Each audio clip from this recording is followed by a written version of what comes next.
It's Local Edition. I'm Brad Pomerantz. Our guest is Bernard Parks. He's a member of the Los Angeles City Council, also running for the Board of Supervisors for Los Angeles County, and currently a member of the Metropolitan Transportation Authority, which is what I want to talk about right now, because who would have thunk lots of controversy surrounding whether the voters of the county should be able to vote for a half-cent increase in the sales tax in November.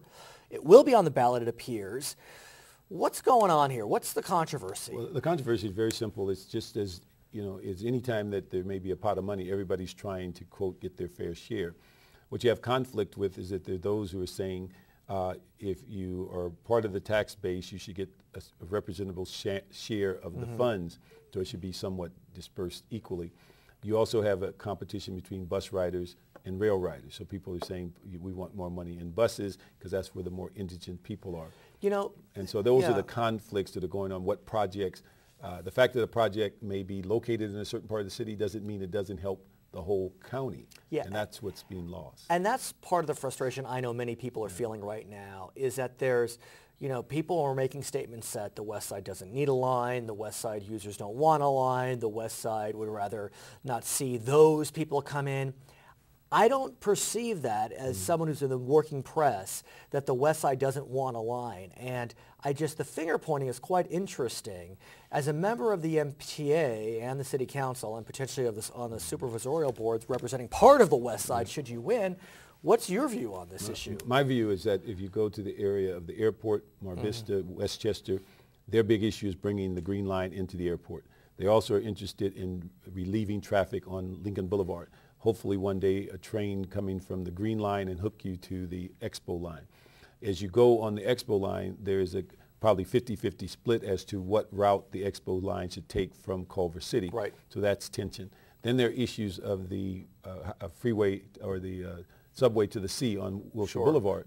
Now there people are concerned, did it jump over other existing projects to be put into that area? But the issue that you run into is that these are projects that make the systems coherent and connected, which makes people understand that you can leave the airport, take a rail system to the Wilshire line, the Expo line. You can actually get downtown. And one of the big features of the half-cent sales tax is to put a connector downtown so that you can change directions without changing trains. But what I've heard, and I've spoken with many of your colleagues, both on the city level, county level, state level, federal level, is that some of our friends in other parts of the city are really being quite threatening on this, and that if we don't get it our way, we are going to campaign against the sales tax, we won't let it get on the ballot.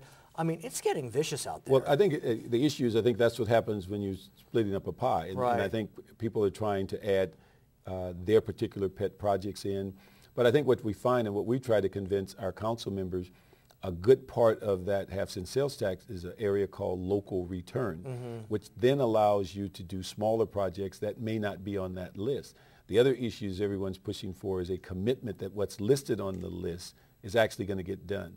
And so those are the kinds of contests that are going on. Plus, there's funds available so that hopefully in coming forward for bus transportation, that not only can you continue to buy the clean buses, but you can keep the fares down. So that it's something in there that's for everyone. No one's getting everything they want, and there's not enough money to do everything everybody wants to do. And I hear you, but I have to say my perception is that you're on the rational end of the stick, and that there are folks, our friends in other parts of the city that are not being rational about this and are being so, just insistent that they get what they want. What about the notion of the greater good? Well, see, I think that's what's happened with transportation in the past. If you look at some of our systems, you get a clear picture that there are a lot of pet projects that were built. They just don't connect or interlink with each other. This $40 billion is designed, and what people are looking at is how to tie things together to make it more coherent. When you're sitting in your residence, if you don't sense that you can get where you want to go clean, safe, and not cost prohibitive, you may choose to drive your car. Of course. Bernard Parks, thank you so much for joining us. For Local Edition, my name is Brad Pomerantz.